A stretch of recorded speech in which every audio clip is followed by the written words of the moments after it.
All right, let's dive right in. Have you ever wondered what kind of trader you're really built to be? Are you more of a meticulous stock investor or are you a fast-paced currency trader? Well, it turns out your personality might just hold the key.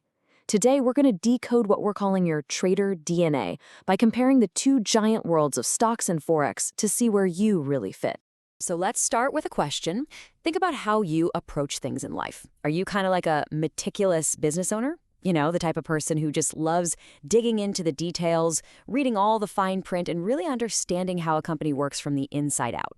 Or are you maybe more of a global economist? Do you get a buzz from looking at the big picture?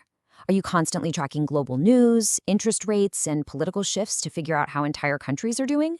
So, these two identities we just talked about, the business owner and the global economist, they aren't just random personality types. Nope. They actually represent the two massive worlds we're exploring today, stocks versus forex. So how do these two different types of traders actually see the world? Well, it all comes down to their method of analysis. You could call it their view from the top.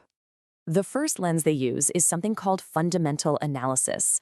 And really, this is all about answering one simple question: what should I buy?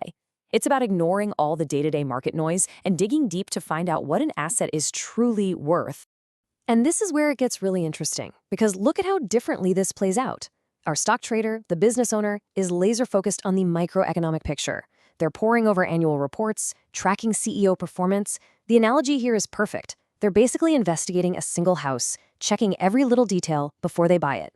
But the forex trader, our global economist, they're looking at the massive macroeconomic picture. We're talking GDP, inflation, geopolitics. They're not just looking at a house. They're trying to analyze the weather of an entire continent to see which way the wind is blowing. But, knowing what to buy is really only half the battle. The second lens answers the other critical question. Okay, when should I buy? And this, my friends, is technical analysis. It's the art of studying price charts to get a feel for the market's mood and what investors are thinking. This chart does a brilliant job of showing just how different the physics of these two worlds are. Stocks, they tend to trend. Good companies grow, right? So their stock price generally goes up over time. But currencies, they're often mean reverting. That just means they tend to bounce back and forth within a certain range. And get this, a stock trader gets clear volume data from one single exchange. A forex trader, they're working with a global estimate because the market is decentralized and runs 24 hours a day. And that's exactly what creates the insane liquidity and high volatility you see in forex.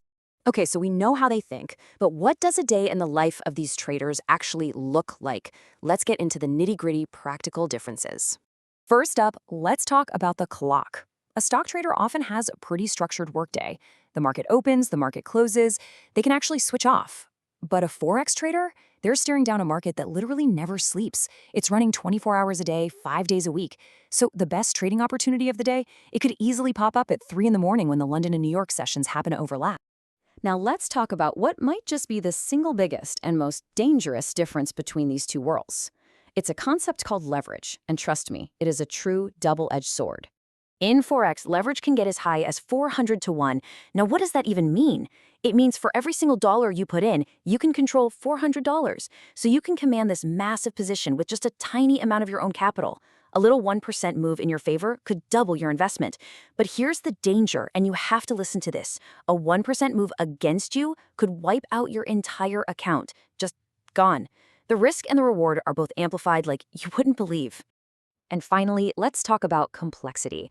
A stock trader has to pick and choose from thousands of different companies. It's a huge universe. In contrast, a forex trader usually just focuses on maybe 4 to 8 major currency pairs. But hey, don't mistake fewer choices for being simpler. To actually succeed, a forex trader needs a deep, really nuanced understanding of the central banks, the politics, and the economies behind every single one of those currencies. So we've put the meticulous business owner against the fast-paced global economist. We've seen how they think. We've seen how they trade. So now, let's bring it all home and figure out what's your trader DNA. Honestly, our source material just nails it with this final thought. It says, if you enjoy reading about business, management, and long-term growth, you are a stock trader. If you enjoy fast-paced global news, high-speed charts, and have the discipline to handle high risk, you are a forex trader. Look, one isn't better than the other. They're just different. One requires the patience of an investor who's building a business from scratch. The other requires the discipline and the nerve of a pilot flying at incredible speeds. It all just comes down to knowing yourself. So the final question is a simple one. Who are you?